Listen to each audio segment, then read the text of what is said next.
그다음에 이제 골간근 치료 포인트인데, 골간근 같은 경우가 개인적으로는 요 미세침을 참 쓰기 좋은 게, 침을 이제 이런 데다가 여기다가 자침을 하시는 것도 그러니까 요 포인트는 적응증은 요 손가락 마디가 뻣뻣하다. 여기가 손가락 마디가 뻣뻣하다.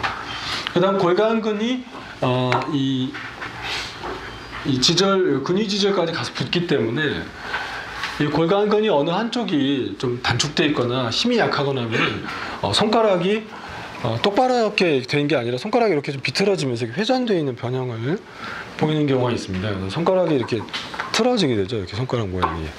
저게 손가락이라면 손가락이 이렇게 그대로 있는 게 아니라 약간 이렇게 좀 틀어져 있는 모양을, 골간근에 비대칭이 있다는 걸 알 수가 있고, 대부분은 뭐 이 근위 지절 관절이 좀 뻣뻣하다라고 이제 얘기를 하죠. 그렇게 이런 포인트들이 이제 치료 포인트가 될 수 있습니다. 그 침을 꽂기도 하죠. 트리거 포인트로 침을 꽂기도 하고. 근데 이제 그렇게 하기 좀 일일이 번거롭고, 또 이 환자가 침에 대해서 좀 예민해서 이 골간근을 다 자극하기가 좀 예민한 경우는 이제 이걸로 이렇게 여기를 이렇게 자극해서 문질러 주시면 아주 좋습니다. 아주 좋습니다. 그런데 그다음에 하폭혈 자리에 퍼스트 인터사이 같은 거 이렇게 좀 처치해 주시는 것도.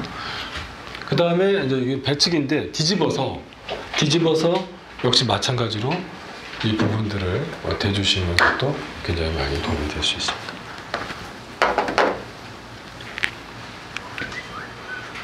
자, 그다음 카팔 터널인데, 아까 말씀을 드렸죠. 아까 수근관 증후군의 특징은 이제 좀 손을 쓸 때 가위질, 뭐 판서를 하거나 아니면 뭔가 손가락으로 뭔가를 할 때 저림 증상이 나타나게 되고, 이게 정중신경이 지나가죠.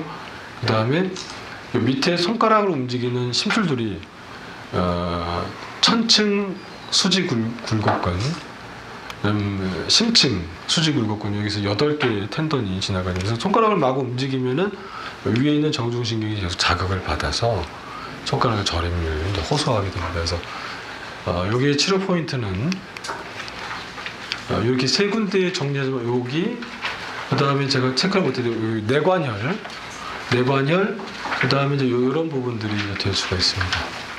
그래서 정중신경이 수근관 증후군은 이제 여기서 이 노란색 신경, 이게 눌리는 게 수근관 증후군이고, 되게 이 수근관 중에 전형적인 특징이 손가락 저림이죠. 손가락 저림.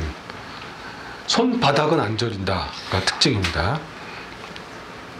왜냐하면 손바닥으로 가는 신경은 이 수근관 터널 위로 지나가기 때문에, 전형적인 수근관의 문제는 손바닥과는 상관이 없습니다. 손가락 끝이 저리다가 수근관 증후군의 특징이죠. 치료 포인트는 수근관이 지나간 요 해당 직접적인 포인트 내관혈, 그 다음에 이제 원형 회내근 포인트인데, 주관절 횡주름에서 한 4cm, 5cm 정도 밑으로 내려오면 원형 회내근이 이렇게 지나가는데, 그 밑에. 그래서 여기가 문제가 있으면 이제 손바닥까지도 저리고요. 여기가 문제가 있으면 이제 손바닥은 괜찮고 이제 손가락만 저립니다. 환자가 손바닥이 저려요 라고 하면 이제 이 부분의 문제는 아닐 것이다. 좀 더 근위부 쪽, 프록시멀한 파트에서 문제가 있을 가능성이 많다는 것을 얘기할 수가 있겠습니다. 그래서 특히 내관혈 자리 자극하면은 정중신경이 지대로 자극을 받습니다. 그래서 쩌릿쩌릿한 증상 감각을 좀 잘 느낄 수 있는 포인트가 될 수 있겠습니다. 그래서 여기 대릉혈 자리 약간 밑에가 수근관이거든요. 여기 내관혈 자리 이런 데다가 치료 포인트를 쓸 수가 있겠습니다. 이거 제가 아까 말씀드린, 아까 서서 보여드렸는데 이렇게 앙화위나 추하위나 다 할 수가 있습니다. 그래서 이렇게 한쪽 어깨를 밑으로, 땅바닥이 아니라 바닥 쪽이 아니라 발 쪽으로 밑으로 내려주시고요. 그 다음에 이제 여기 원위부부터 손목 꺾고 팔꿈치 피고, 그러니까 팔꿈치부터 꺾고 손목 피면은 제대로 스트레칭이 잘 안 됩니다. 그래서 항상 신경 가동소에서는 어깨 홀딩 해주고 손목 꺾고 팔꿈치 펴주고, 그다음에 정중신경도 어깨 내리고 손목 꺾고 팔꿈치 펴주시는 쪽. 그다음에 척골신경도 어깨 내리고 손목 꺾고 이것을 손가락 끝을 어깨 쪽으로 해주시는 쪽으로. 쉽고 간단하고 간편하고 침 놓을 때 환자의 포지션을 따로 안 바꾸고 그냥 그대로 바로 적용할 수 있어서 임상에 쓰기 편한 정중신경, 척골신경. 추가 위에서도 할 수 있어요. 바로 옆으로 만약 누워있는 자세면 환자 내려주시고 꺾고 그냥 바로 이렇게 바로 이렇게 해주시면서, 그리고 나서 침 치료나 미세 치료기를 가동시킬 수 있습니다. 자, 그다음 요거는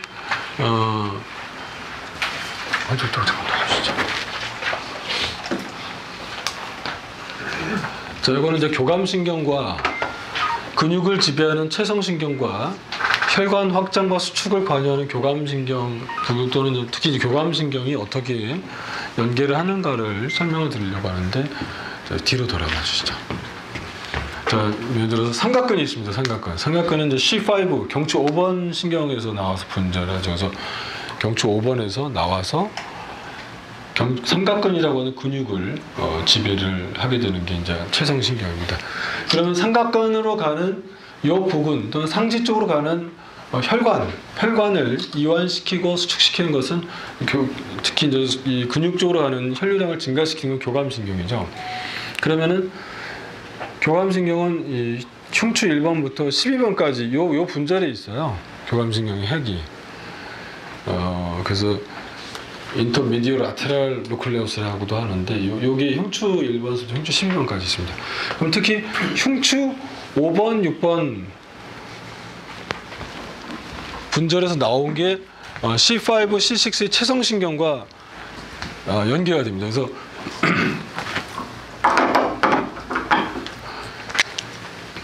또 고개를 뒤로 제껴 보시고요. 특히 제일 쏙 들어가는 부분이 원위치 하시고 경추 5번 분절입니다. 경추 5번. 그래서 경추 5번이 고개를 제꼈다가 폈다 할 때 제일 그 모션이 많은 관절이기 때문에 퇴행성이 가장 많이 발생하는 것이고, 경추 디스크의 퇴행성으로 인한 문제는 대부분 C5에서 생깁니다. 젊은 사람들의 경추 디스크는 C7 너브루트에서 많이 생기고요. 그래서 경추 C5에서 나오는 신경이 이제 이렇게 가서 삼각근을 지배한다면은 이쪽으로 가는 혈관은 여기가 교감신경들이 있었죠. 견갑골의 끝쪽 마진을 이으면 여기가 흉추 6번쯤 됩니다. 흉추. 한 분절 위가 흉추 5번이 있죠. 흉추 5번에서 나온 교감신경의 신경 지배를 받은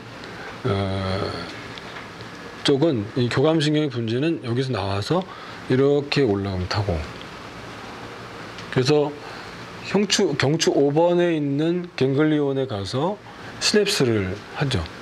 그래서 이 시냅스를 한 시냅스 뒤쪽 신경은 이제 경추 5번의 삼각근을 지배하는 근육신경과 여기서 나온 자율신경이 같이 합쳐져서 이쪽으로 가게 되는 거거든요. 그러니까 환자가 호소하는 증상이 예를 들어서 환자들이 팔에 바람이 든 것 같다라든가 시리다거나 이런 어떤 혈류순환과 관련된 증상을 얘기할 때는 여기를 항상 그러니까 치료해 주셔야 돼요. 그래서 이 교감신경을 자극을 해줘야 되는데, 이제 이렇게 가장 간단하게는 문질러 주는 방법. 이렇게 가볍게 문질러 주시고, 빠삐자기방을 붙이는 것도 괜찮습니다. 테이핑을 이런 데다 이렇게 붙여주셔도 괜찮습니다. 그 다음에 이제 좀 더 효과적으로 할 수 있는 게 여기에 요 미세치료기를 여기를 자극을, 아니 요 옆쪽을 이렇게 자극을 해주시는 식으로. 그러면 이제 이쪽에 어떤 자율신경계와 관련된 증상, 예를 들면 바람이 든 것 같다, 시리다, 이런 얘기들은 이제 다 이런 쪽으로 자극을 할 수도 있습니다. 자, 미리 말씀드리면 하지 쪽은, 무릎 쪽은 L3-4, 무릎 앞쪽은 L3-4가 나와서 대부분 신경 지배하는 근육들이죠. 그러면은 흉추 10번, 11번 쪽을 같이. 그러니까 무릎에 바람이 들어요라든가 무릎이 시려요는 요 부분들이 치료 포인트가.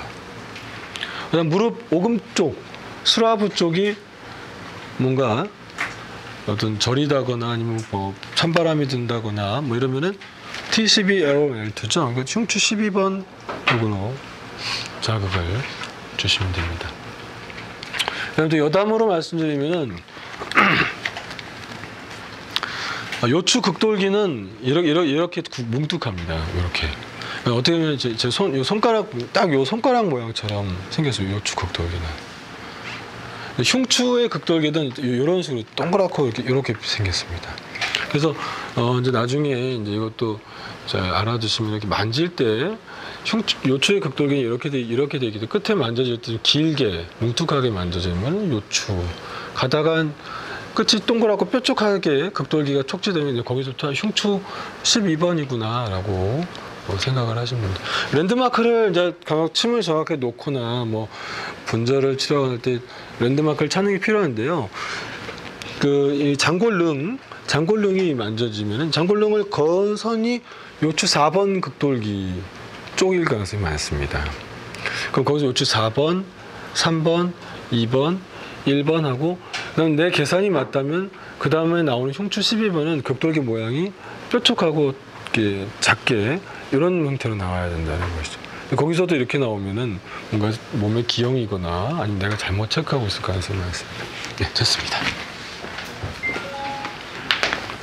그래서 자율신경과 체성신경이 이제 이런 식으로 연계를 하고 있습니다. 그래서 이렇게 교감신경들은 여기서부터 여기까지 걸쳐 있고 나머지는 이렇게 나와가지고 그 갱글리온을 타고 올라가든가 내려가든가 이런 쪽에서 나온 교감신경들은 C1, C2 이쪽이면 얼굴 쪽으로 올라가게 돼요. 얼굴 쪽으로.